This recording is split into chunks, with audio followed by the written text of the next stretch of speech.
अच्छी और सच्ची बात कोई भी बोलता है ना, बच्चा भी बोलता है तो उसकी भी मान लेनी चाहिए, और अगर झूठी बात अगर कोई पैगंबर भी बोलता है तो उसकी भी नहीं माननी चाहिए। हमें सत्यान्वेषण बनना चाहिए। वरना आजकल पता नहीं लोगों को क्या बुद्धि बिगड़ गई। लोग पूछते हैं कि महाराज जी का आश्रम कहाँ है, तो लोग याद रखना साधना साधन संपन्न हो या ना हो, साधना संपन्न होना चाहिए। कोई जरूरी नहीं है कि वो बहुत महंगी गाड़ी में आए, कि बहुत सारी सुविधाओं में। लोगों ने याद रखना, कोई साधु बिगड़ता नहीं है, लोगों ने उसको बिगड़ने के लिए मजबूर कर दिया है। लोग बिगाड़ते हैं, मैं आपको व्यासपीठ से, द्वारकाधीश से कह रहा हूं, और खासकर पैसे वाले ही बिगाड़ते हैं। ये मेरा अनुभव है जीवन का है। वही है ना, इतना इतना प्रदर्शन करते हैं ना, बाकी धर्म तो दर्शन था, प्रदर्शन नहीं था। इस धर्म को, दर्शन को प्रदर्शन तो कुछ लोगों ने बना लिया है। इतना दिखावा, इतना दिखावा। इसलिए धर्म को दर्शन रहने दो। किसी महापुरुष को है ना, मुझे बहुत कभी कभी ऐसा लगता है, एक बार कोई बड़ा आदमी आया, महाराज मुझे ब्रिज में किसी संत का दर्शन करना है। तो मैं जिनके प्रति श्रद्धा रखता था, 18 घंटे लगभग वो, और कितने पहुंचे हुए महापुरुष थे, मैंने उनके पास उनको भेजा और मैंने उसको पूछा सेठ जी को कि आपने दर्शन, महाराज जी हम गए तब तो वो बजरी छान रहे थे, तो क्या महापुरुष बजरी नहीं छान सकता? उसको कुटिया को अगर मरम्मत करना है तो। अब आजकल जिसके यहाँ सोना ज्यादा हो, थोड़ा हाई फाई, अरे इसलिए देश में गोल्डन बाबा आ गए साहब, ये बड़े लोगों की देन है। हालांकि मेरे को तो बहुत अच्छे लगते हैं, हम तो प्रणाम भी कर लेते हैं, हमको तो सभी लेकिन ये जो धर्म में विकृति आई है ना, बत्ती लंबी होनी चाहिए कि गोल होनी चाहिए, ये समाज की देन है। लोग ही कहीं बौरा गए हैं, लोग ही धर्म से भटक चुके हैं। धर्म को भूले नहीं है, लेकिन धर्म से भटक गए हैं। उनको वो इतने अपने आप में ग्लानि में चले गए, इतने ज्यादा पजड़ हो गए, इतने ज्यादा अपने आप तनाव में चले गए कि वो बौरा गए हैं। और इसलिए उन्होंने धर्म को भी उस ढंग से एक हथियार बना लिया है।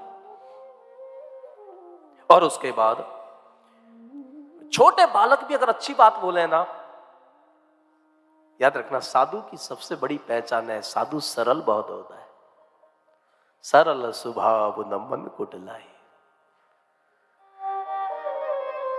फिर तृणावृत आता है, मां यशोदा इधर कन्हैया को दूध पिलाती है। कन्हैया को पता चल जाता है कोई भी राक्षस वहां से आता है, वो अपना वजन बढ़ा देते हैं, क्योंकि मां की गोद में रहूंगा तो लीला नहीं कर पाऊंगा। मां यशोदा को लगा पता नहीं बेटा कब से दूध पी रहा है। आपको पता है, बेटा दूध ना पिए तो मां को चिंता, और बेटा दूध ज्यादा पी ले तो मां को चिंता।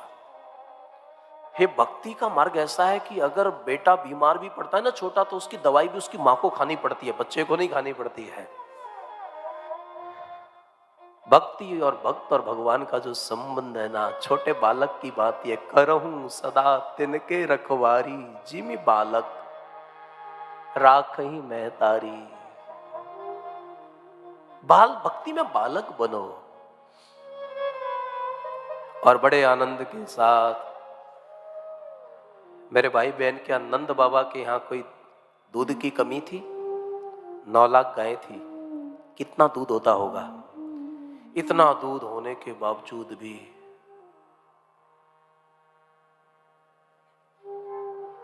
मां यशोदा कन्हैया को अपना ही दूध पिलाती थी,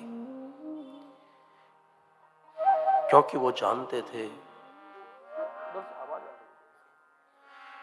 मां यशोदा जानती थी कि बालक, मां का दूध केवल दूध नहीं होता, एक औषधि होती है बालक के लिए।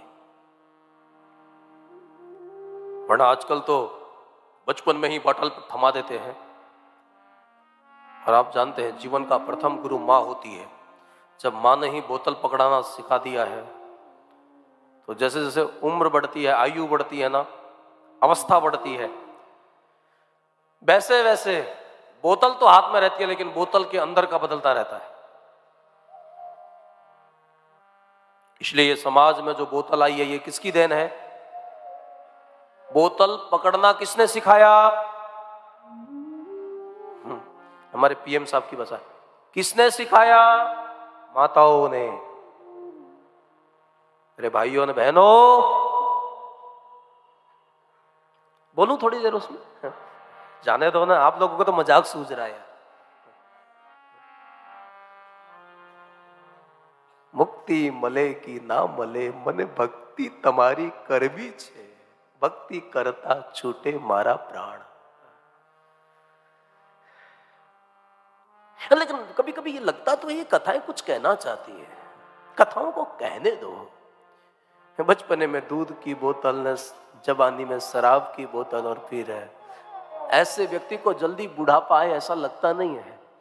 बुढ़ापा नहीं है। वैसे भी किसी ने पूछा कि नशा करने से क्या होता है, उन्होंने कहा कई फायदे होते हैं। कई फायदे होते हैं? क्या क्या फायदे होते हैं? उन्होंने कहा सबसे पहला फायदा है कि जहां नशेड़ी लोग रहते हैं उस घर में चोरी नहीं होती है। कारण? उन्होंने के कारण यही है कि हर 10 मिनट में अगर चोर आ भी जाएंगे तो हर 10 मिनट में वो खांसता रहेगा, इसलिए चोरों को मौका नहीं मिलेगा चोरी करने का।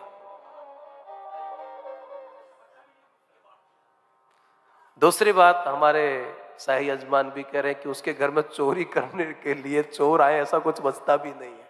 ये भी फायदा तो है। आइडिया तो सही लगाया, सही टाइम पे लगाया, बधाई हो आपको। बड़ी करीबी से इन्होंने कुछ लोगों का अध्ययन किया है। उसके बाद दूसरी बात है कि इस नशा करने वाले को बुढ़ापा नहीं आता है। वाह, ये तो बहुत, जैसे नहीं होते लुभावने आकर्षण नहीं डरते हैं कोई विज्ञापन में।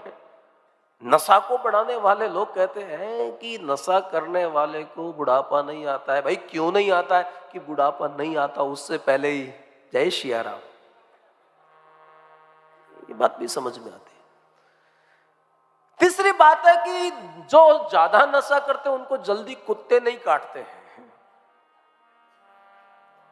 और जहां भी जाते हैं तो बैत हाथ में रखते हैं, क्योंकि बॉडी ऐसी हो गई कि बैलेंस ऐसे नहीं चलता है, तो फिर थोड़ा छड़ी हाथ में होती है। एक आदमी बिल्कुल नहीं डर रहा था, एक कुत्ते के लिए कहा ये काटने वाला है, उन्होंने कहा मुझे कोई डर नहीं है। उसने, कुत्ते ने उसका पैर पकड़ लिया। पकड़ने के बाद में बेचारा कुत्ता जोर से चिल्लाने लगा, क्योंकि पैर जो था वो नकली था।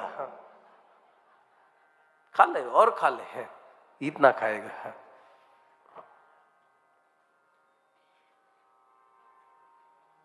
उसके बाद